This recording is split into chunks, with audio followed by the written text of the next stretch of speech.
Hi, Dan. Hey, Matt. How you doing? I'm okay. As I think our viewers will be able to see, my headset seems to have broken, so I'm actually holding the telephone in my hand as we do this, and I hope it doesn't, ruin things for too many people. I hope it doesn't ruin for it as well. This will probably compensate the good night you and your party had last night.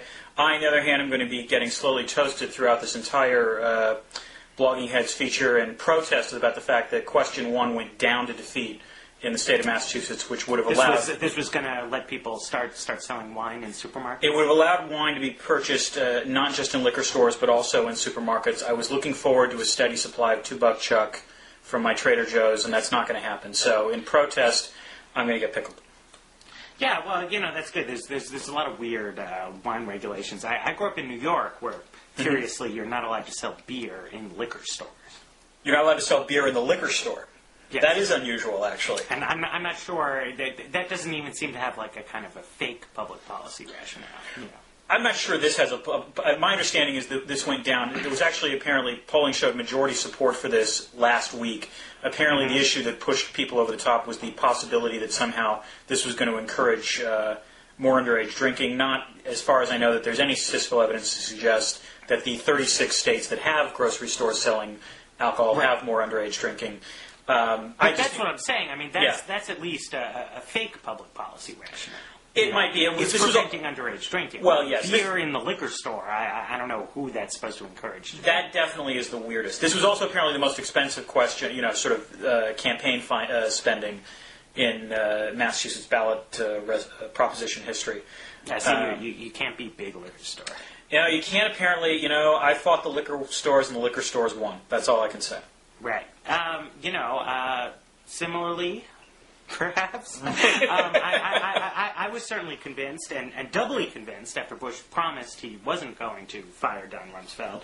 I thought that Don Rumsfeld was going to be with us until the end of the Bush administration. And I found this, much more surprising than the actual election results or anything else from the past 48 hours. I think certainly the speed of it was startling, which actually suggests that regardless of what the election results would have been, and I think Bush made this relatively clear in the press conference, Rumsfeld was going to go no matter what.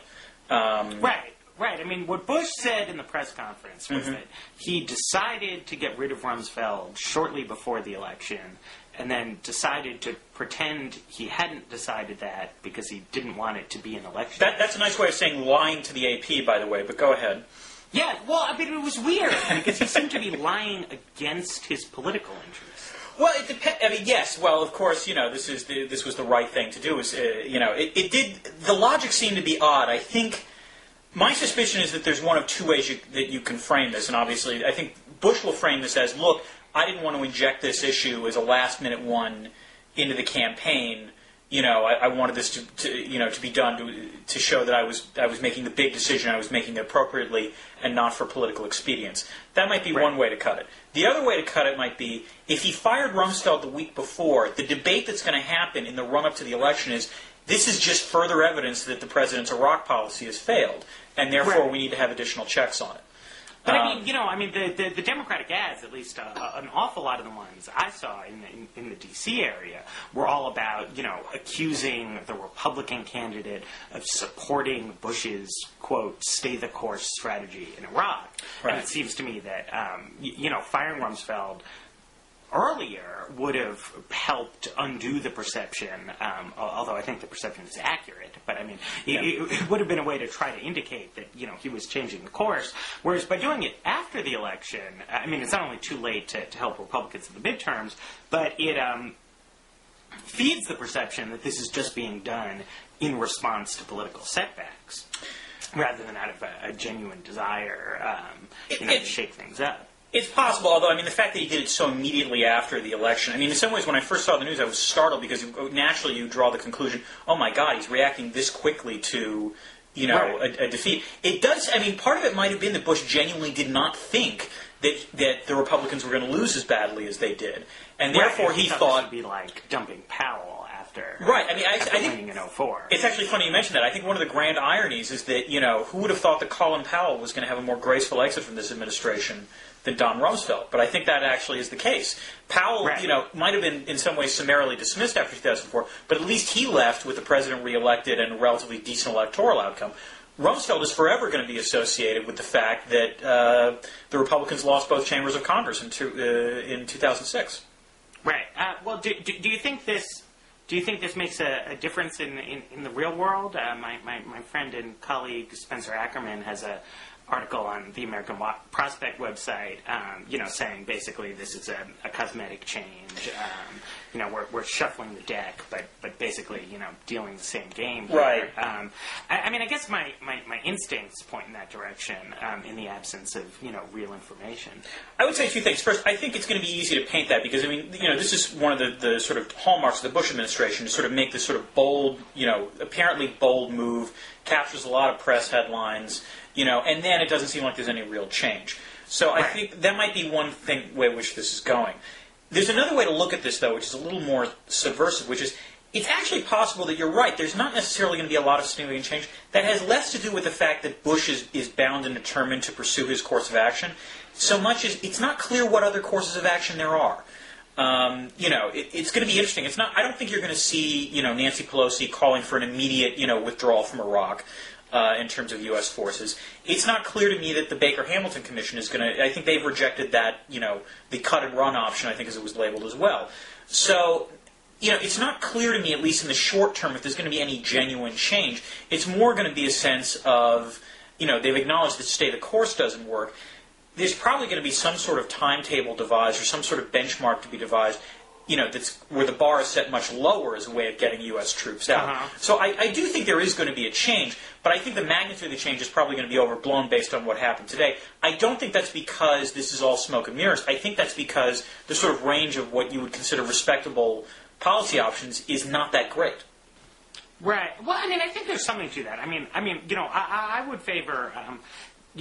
pretty much cutting and running at this point. Mm-hmm. I do think one way in which this is going to help Bush, though, is it'll expose the degree to which a lot of people, Democrats, have been simultaneously extremely critical of Bush while not really disagreeing all that dramatically with his policies. Well, I think especially the more moderate Democrats have managed to combine a sort of, basically just a purely personalized critique of Bush and Rumsfeld, and at the same time, in order to show that they get how terrible things are, but are actually, I think, though they wouldn't admit it, think Bush is doing roughly the right thing, and by getting rid of Rumsfeld, who's sort of the chief whipping boy for this kind of thing, he's gotten rid of the lightning rod. Some of the heat. He's gotten rid of the lightning rod. Right. I'm not even sure that Rumsfeld's a lightning rod as much as something of an excuse. Something people will say when they don't really have alternative suggestions and they don't want to call for withdrawing. It's true. We should get rid of Rumsfeld, as if something magical would happen. Yeah. No, Matt, I think you actually pointed this out on your blog sometime this week about the fact that you were looking at the sort of Alawi year in Iraq. Right. And that, in fact, what was going on during that year is pretty much what Democrats have been calling for. And, it didn't work terribly well then, and so it's not clear it's going to work, terribly well now.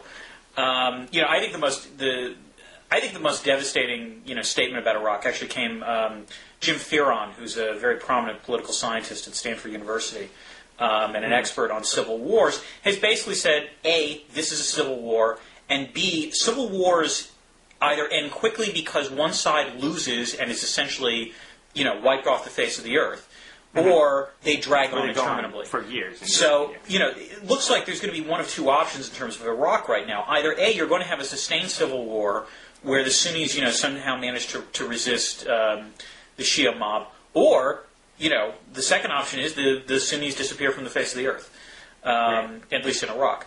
Neither option is terribly attractive. So, this is one of the situations where I think we're at the point where we have to acknowledge that all policy options stink.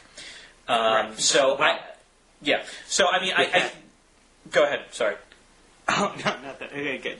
Finish up. I mean, so, I think the one advantage, I think, of having Gates replace Rumsfeld is that Gates has no, political baggage associated with Iraq.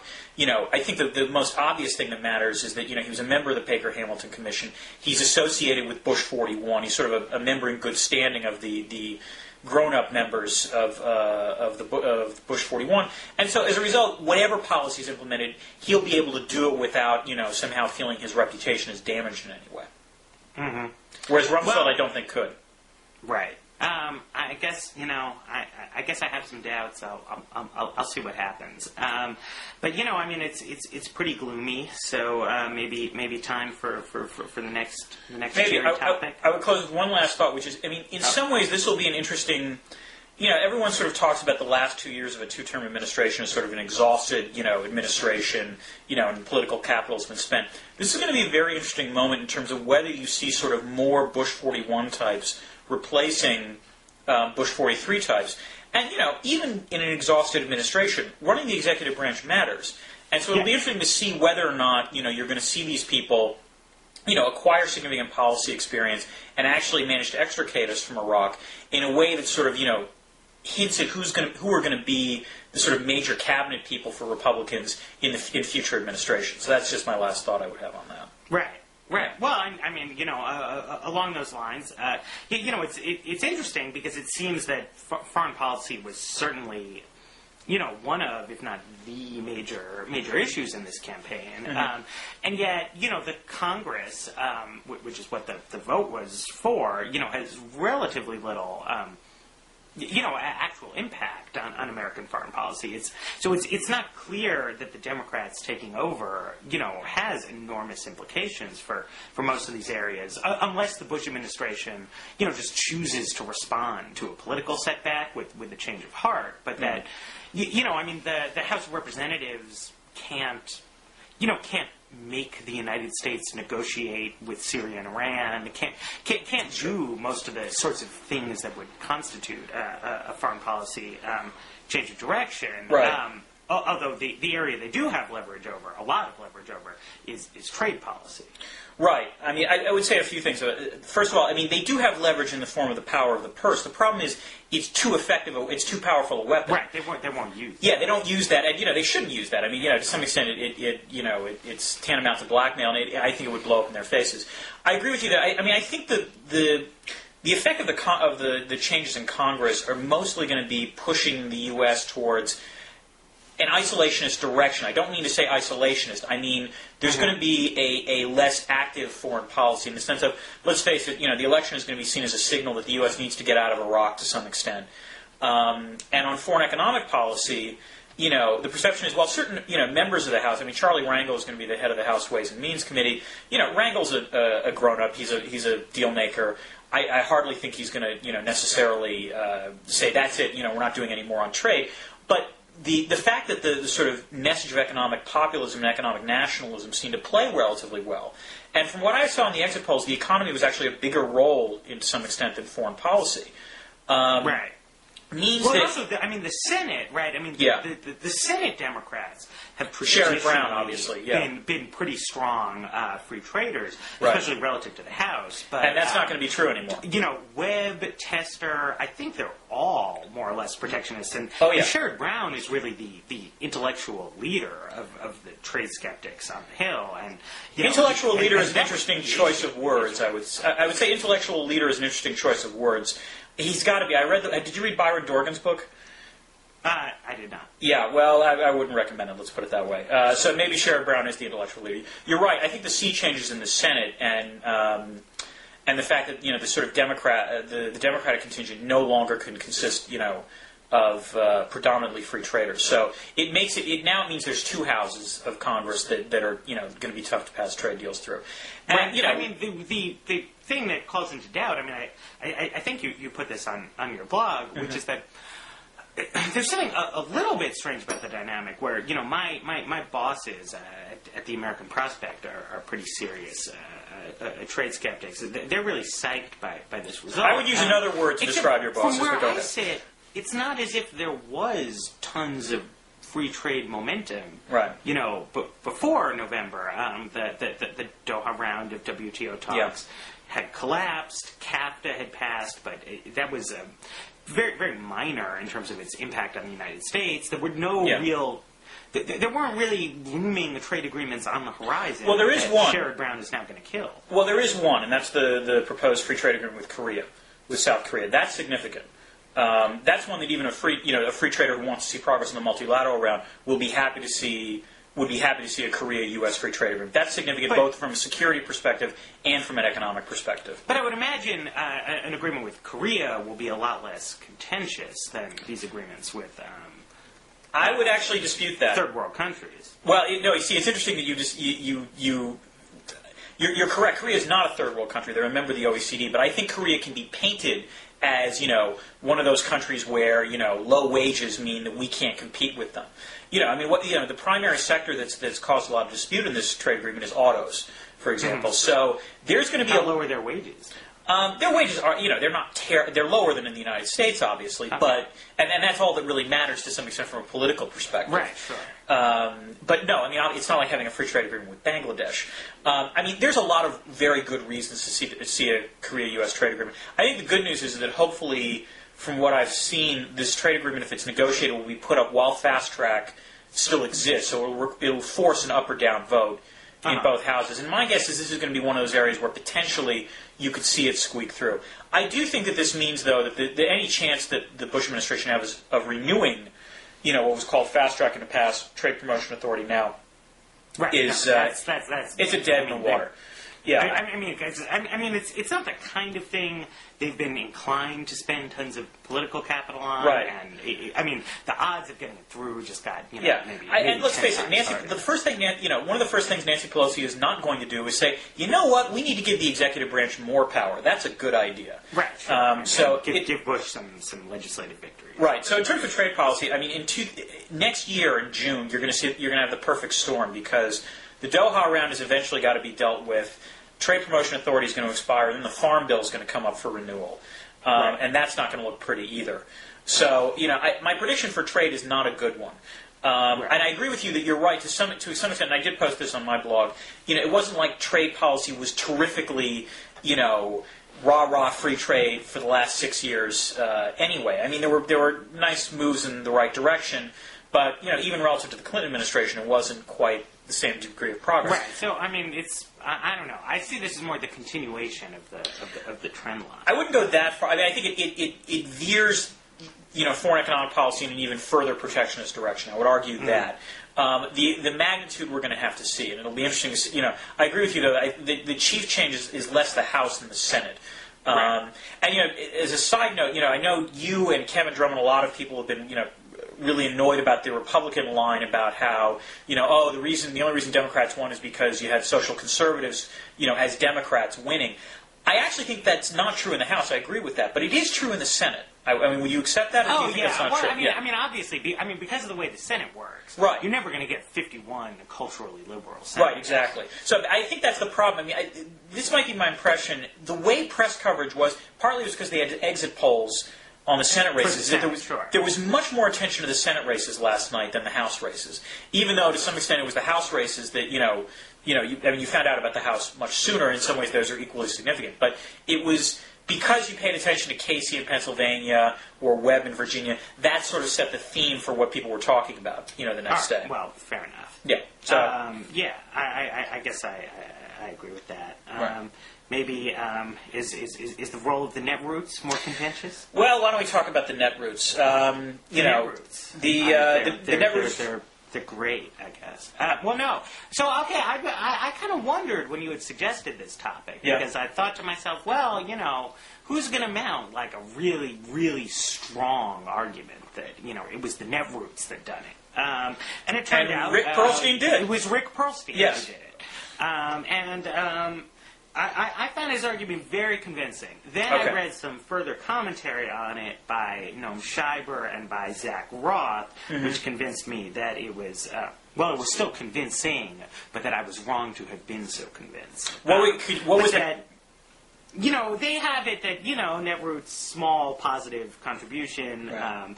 A couple races are plausibly attributed, maybe, to the fact that you had these outsiders doing it, but not like the linchpin. Right. Well, I mean, first of all, let's be clear. There's the whole gamut of what the Netroots did. I mean, there was the let's direct money towards the candidates we think actually have a good shot of winning. Those candidates potentially being different from who Rahm Emanuel head of the DCCC thought was. Although primarily what unconvinced me was just people point out that there was substantial overlap between. Which is that was my initial thought, and my assumption was the money that Emanuel is going to have going to these districts is going to matter a hell of a lot more than whoever the Netroots is going to pick. Although I have to admit, my favorite moment for the election campaign was the effort by Chris Bowers to Google bomb the Republican candidates that they didn't like, so that if you put up Clay Shaw in a Google search, it would come up with a news story that was chosen in advance showing Clay Shaw as a corrupt, rotten bastard. Right. Also, one of the things about the Netroots that makes it, a little difficult to say things is obviously there are bloggers on both sides. Yes, that's true. To a large extent. But largely when we cancel each other out. I mean, I would think that if there were conservative, that if there just weren't any liberal blogs in the internet age, that would become a significant problem for Democrats and so on and so forth. Now, it's true that on the left, there's a kind of specific idea about the Netroots as a fulcrum of political organizing that doesn't exist as an idea on the right. And it's more coordinated. I mean, I would argue it's more successfully organized on the left than on the right to date. In part because the right is probably more hierarchically organized through the GOP, through the party structure, as opposed to the left. I mean, I think that's the fundamental difference in part so far. And in part, this is also because simply the GOP has been in power for 6 years, so, there was no need to develop. There's been less interest in exactly. I mean, one of the things that will be interesting, now, and particularly, post-2008 perhaps, is if the Republicans fall out completely, whether you're going to see a parallel sort of Netroot structure develop on the right, to the same extent that we've seen it on the left. Right. But to get back to the my instincts say no. Yeah. Your instincts say no? Why? I'm curious. Well, because I think because there's a real structural differences between the political coalitions in the United States, and one of the things that had happened throughout the 80s and 90s is that kind of affluent, educated, professional types. The sorts of people who read and write blogs a lot had become a numerically very significant element of the Democratic coalition. This is the emerging Democratic majority argument, right? Yeah. But I mean, also the Democratic coalition has long been organized around a series of smaller kinds of organized identity groups, but there wasn't really anything like that for these sort of new class types. And the Netroots sort of serves that function of plugging in sort of another chip in the mosaic, along with black churches and Latino groups and union locals here and there. Right. And so it fits well into the general structure of things. Let's call this group organizations are so dominated by churches that just sort of is what it is, and I don't think they need more. Well, wait a minute. I mean, I would disagree with a little bit with that. All right. First of all, the group that you're describing about the Democrats, can we call them Aaron Sorkin Democrats, or would that be too cruel? Sure. Okay, we'll call them the Aaron Sorkinites. I think on the right, it's not just the churches. I mean, there's no question that evangelicals, matter to some extent, but it's also groups like the NRA, small businesses to some extent.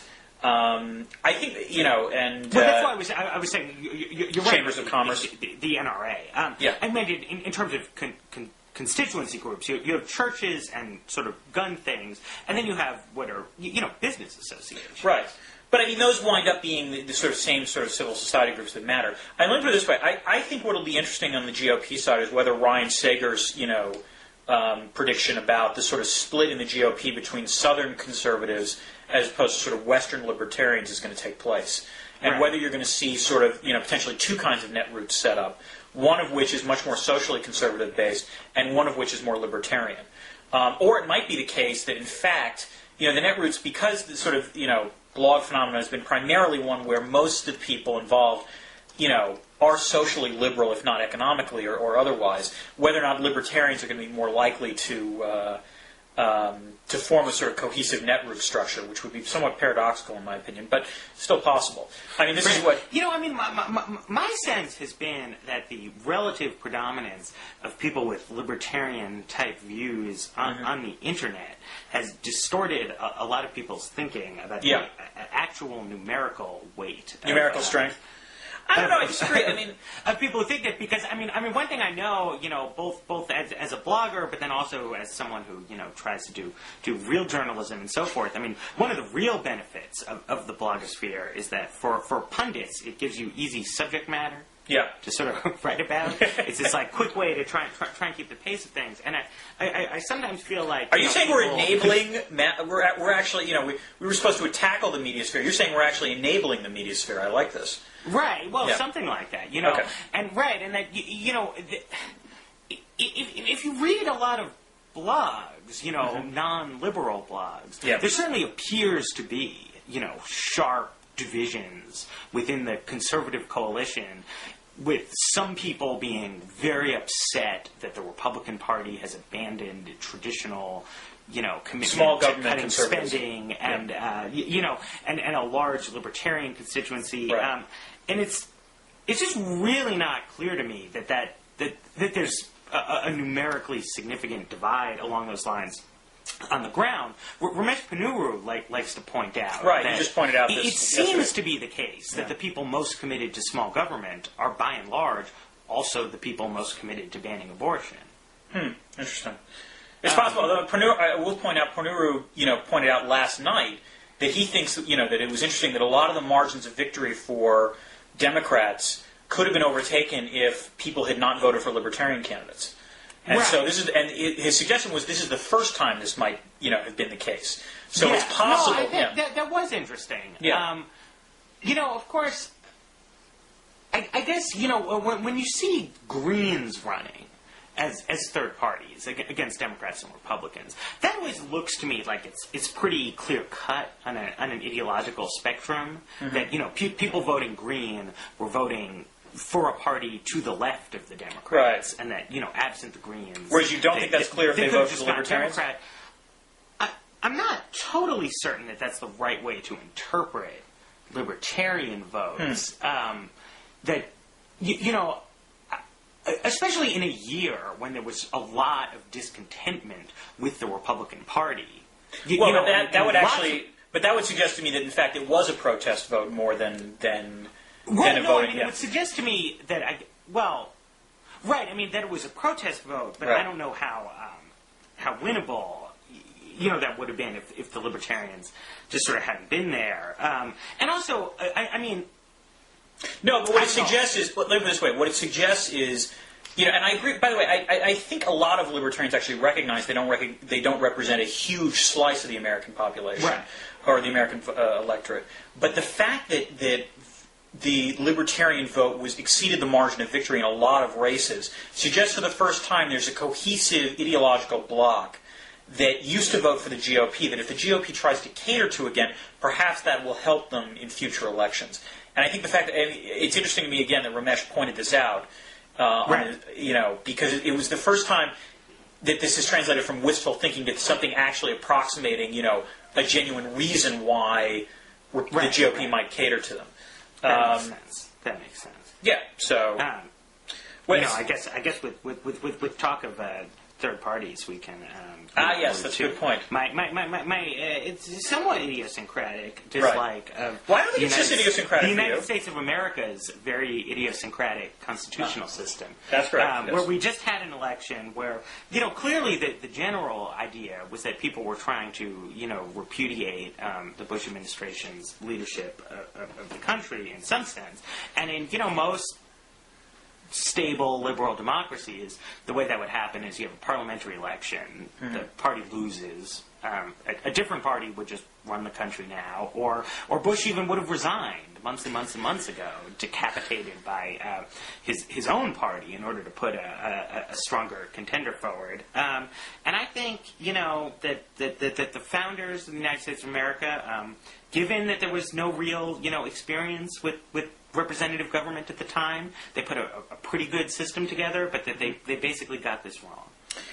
Well, first of all, I don't think this is just your view. I mean, for example, Sanford Levinson has, I think, just published a book basically arguing that the Constitution is anti-democratic and broken and needs to be fixed.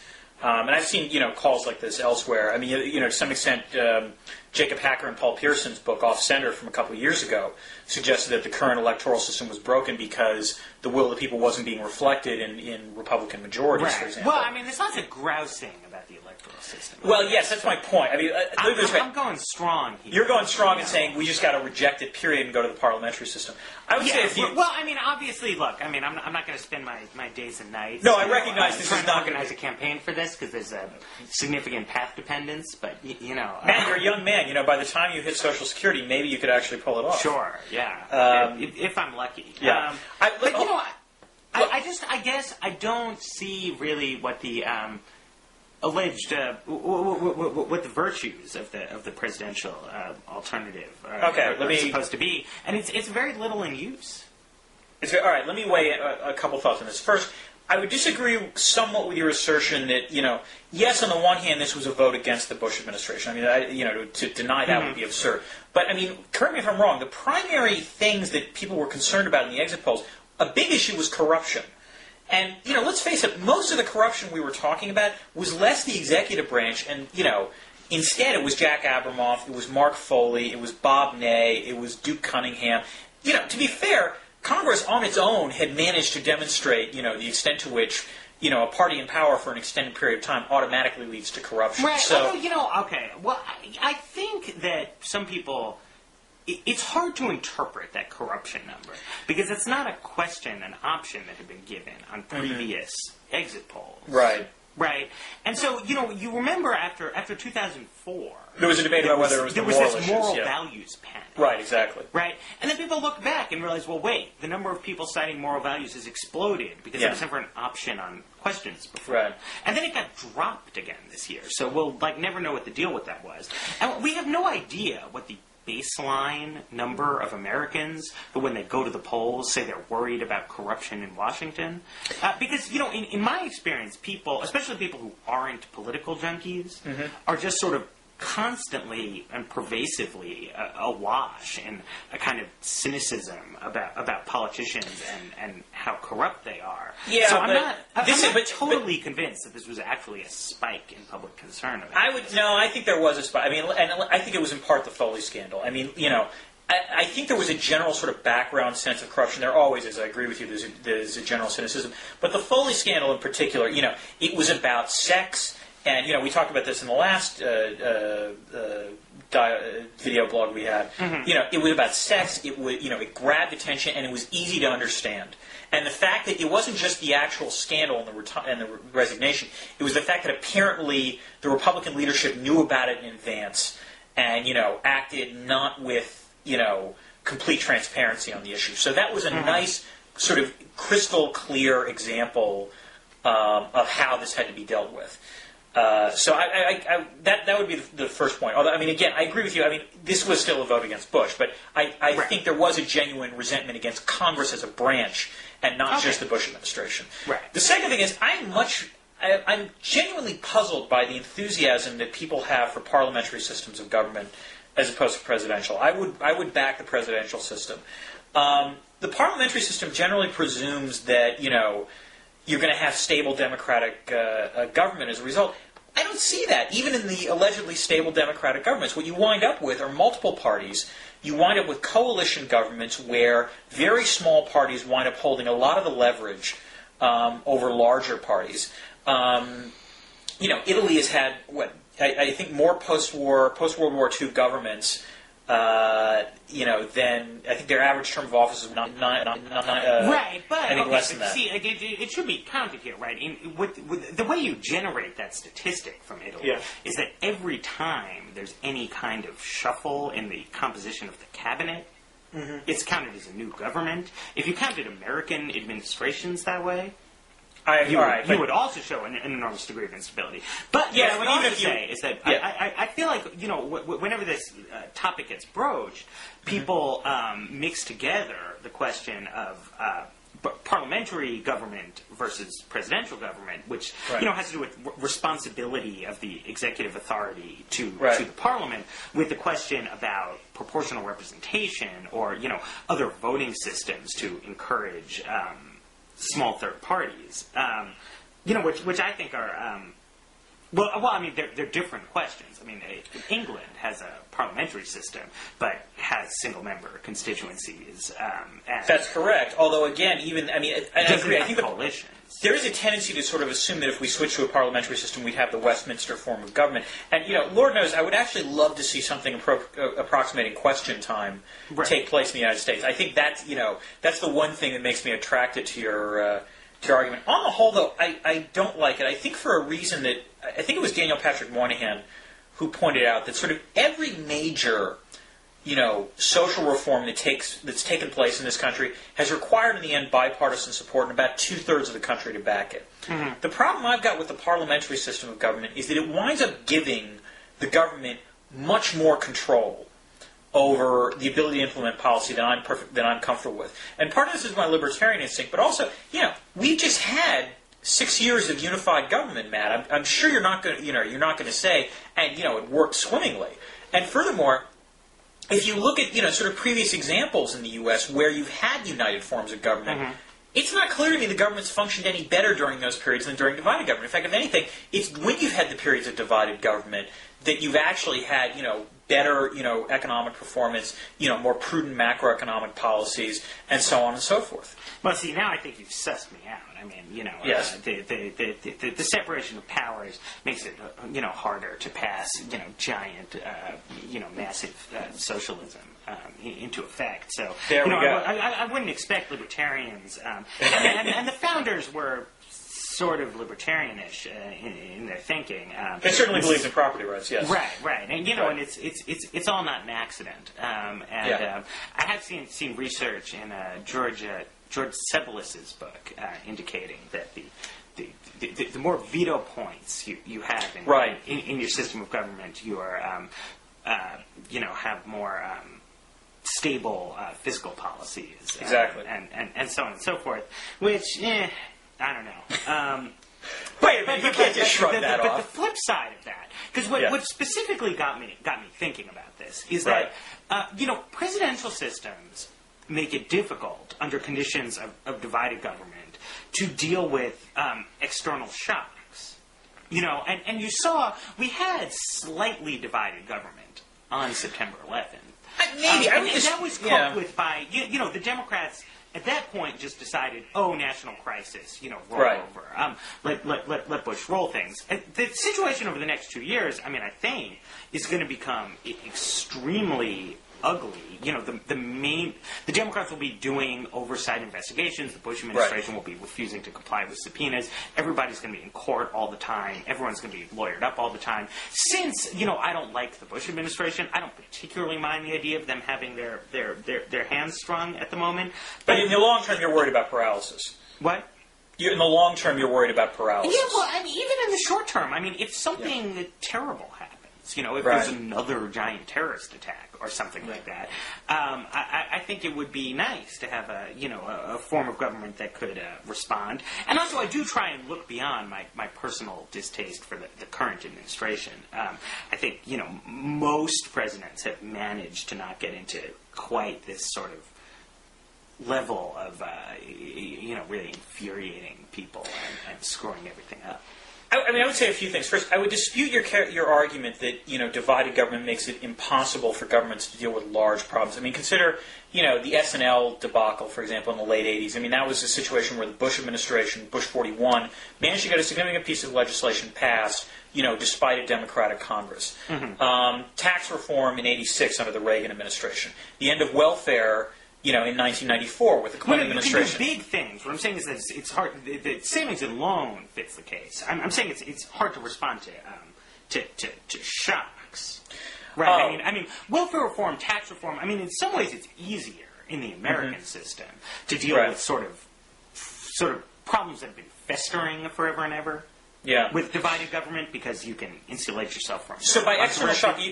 By external shock, you're not just are you talking a terrorist attack or like a financial panic or something like that? I mean the savings and loan crisis fits, right? I mean something happens, right? That's dramatic, and then there needs to be a fast response to it of some kind. Oh, you saw, right, like during the Mexican peso crisis, right? Yeah. The Clinton administration was in fact able to deal with that, notwithstanding the views of the Republican Congress. But right. Basically, they were able to deal with that by fudging the rules, right? I mean, the Treasury Department had to find money. They discovered the Exchange Stabilization Fund. Yes. They basically did not have to go through Congress, and that was a key. If they had been forced to go through Congress, they probably would not have been able to have done that. Right. But they waged a war through somewhat questionable extra-constitutional measures, which is, I think it's part of the problem, is that divided government encourages that kind of behavior by the executive branch, because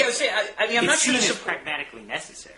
I would say I'm not sure this supports your contention that we need a parliamentary system, because to some extent the way, particularly on foreign affairs, that the federal government has responded is by having the executive branch have somewhat more autonomy in that sphere.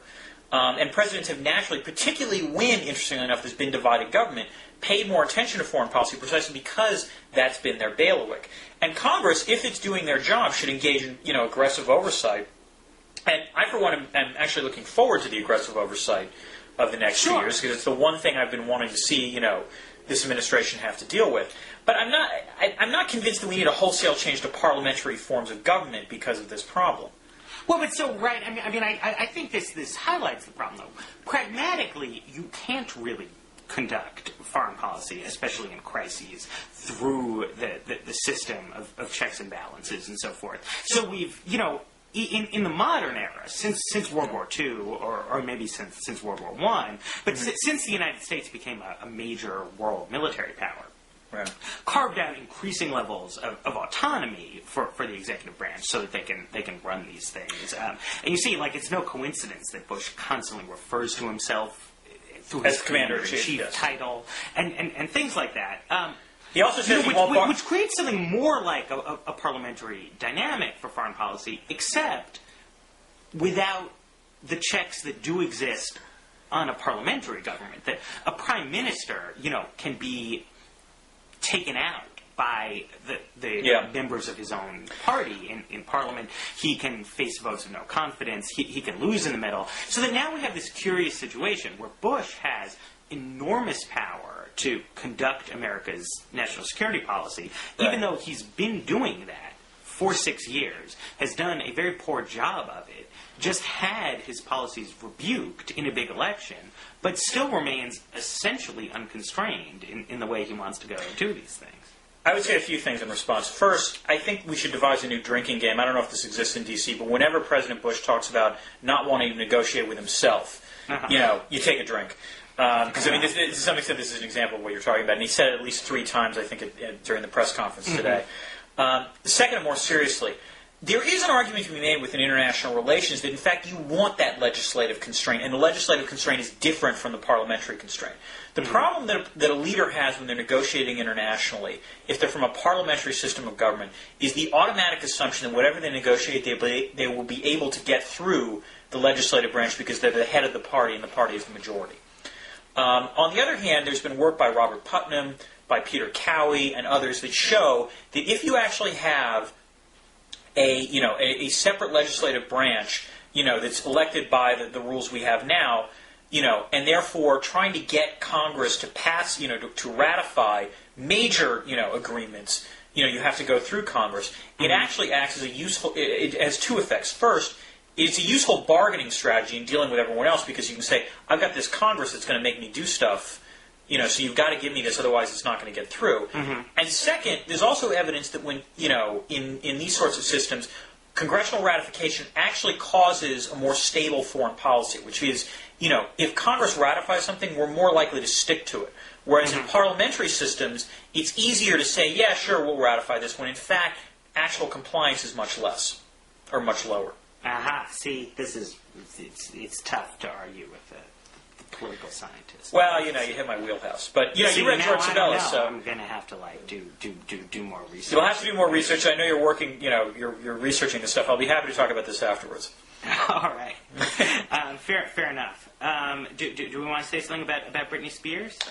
Oh, I don't know. I mean, I had a lot of fun, with Britney's... that makes it sound sadistic. I was convinced that when Britney had announced her divorce, that this could be the ultimate November surprise for Karl Rove, because it was going to distract the under 30 set, and cause a big contretemps between Andrew Sullivan and the National Review Online crowd about Britney Spears defiling marriage once again.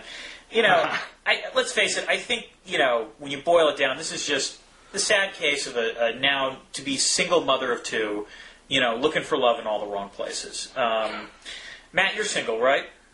I started seeing someone recently. Oh, okay. Well, I apologize, Matt. I was about to suggest something, and so and I guess that may not come together. One of the first things I ever worked on in journalism was I was an intern at Rolling Stone. And I didn't know that. And I helped write they were putting together a feature called the Rock and Roll Travel Guide. I see. Of America, and my contribution to this was, a very, very, very small thing about the Britney Spears Museum in Louisiana. She's from Kentwood, Louisiana. Yeah, I think or something like that. So, you actually had to visit the Britney Spears connection to Britney based on this. Our careers intertwined. So, tell me about the museum. Was it worth visiting, or I don't really remember. It had some of her cherished childhood items or something. It sounded like the kind of thing that you can't afford to pass up if you ever happen to be in town. Mm-hmm. But it was in also a very odd location where I can't imagine anyone would ever be. Well, I'm sure the museum can. It's only going to grow with time. Sure. Now she's accumulating. She's making ever more history. This is true. Do you think we'll ever hear from Kevin Federline again? I don't know. I feel like Kato Kalin still seems to surface every once in a while. I think he's basically... once you reach a certain level of pop culture knownness, you can't be eliminated. See, I would agree, but to a limited extent, which is I think he's now about to hit the reality show ghetto. Right. He'll sustain himself, but he's going to sustain himself in this sort of, this sort of weird reality show subculture where whatever the show is, he'll be happy to appear on it. But he's never going to break. He'll be stuck in the ghetto, to some extent. He's never going to escape that. He's not getting to that first tier of Us Weekly coverage again. No, Kevin Federline is never going to do a surprise visit to David Letterman's show. Let's put it that way, which Britney Spears did 24 hours before the divorce, apparently. But see, I was all doing election stuff.